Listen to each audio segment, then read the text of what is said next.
antica e forte custode dell'unità nazionale, e lo rimane ancora oggi. Sappiate essere degni di questa tradizione e sappiate continuare. Grazie.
devono cogliere l'importanza del concetto di amore per la patria, dell'unione che è fondamentale per continuare a crescere. C'è una lettera bellissima di Luigi Carlo Farini, grande patriota e Presidente del Consiglio dei Ministri, che racconta con leggerezza accaduto l'episodio, dando il senso vero dello spirito di coesione con il quale il processo di unificazione nazionale venne vissuto dai suoi protagonisti.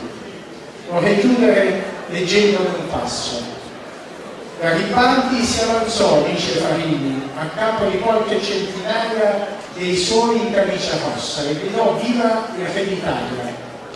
E il re porge affettuoso la mano all'uomo della leggenda. Facemmo insieme tutta la strada, da Presenzano a Teramo, Garibaldi alla sinistra del re. Noi tutti, generalissimi, generali, ministri, aiutanti di campo, ufficiali di ordinanza, mescolati con le camicie rosse a cavallo, lombardi, veneti, inglesi, piemontesi, genovesi e romagnoli.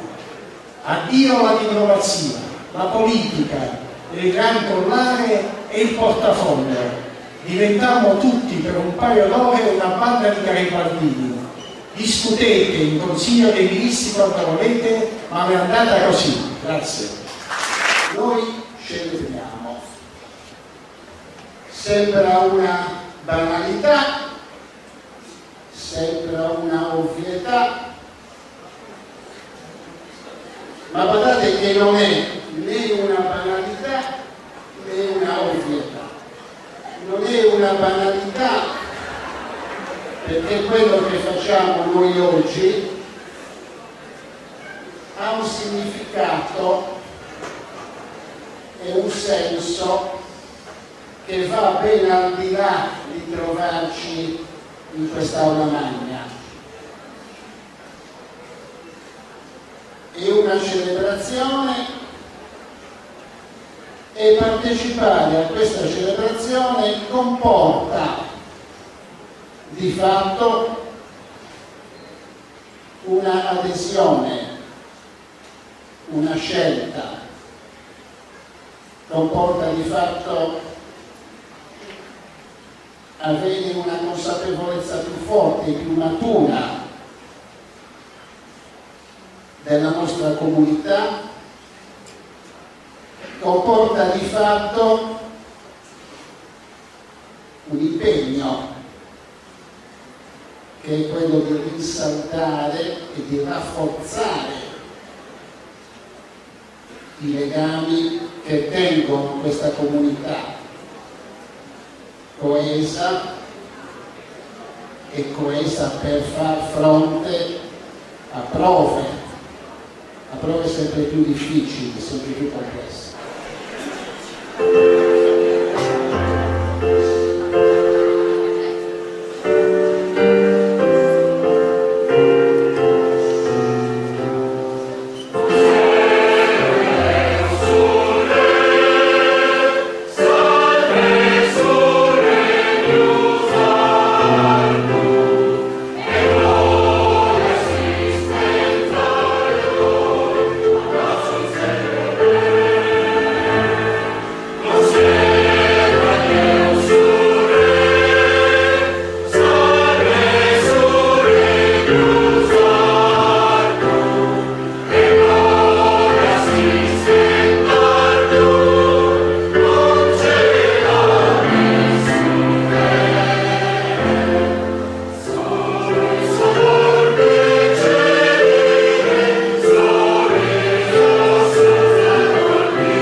Grazie.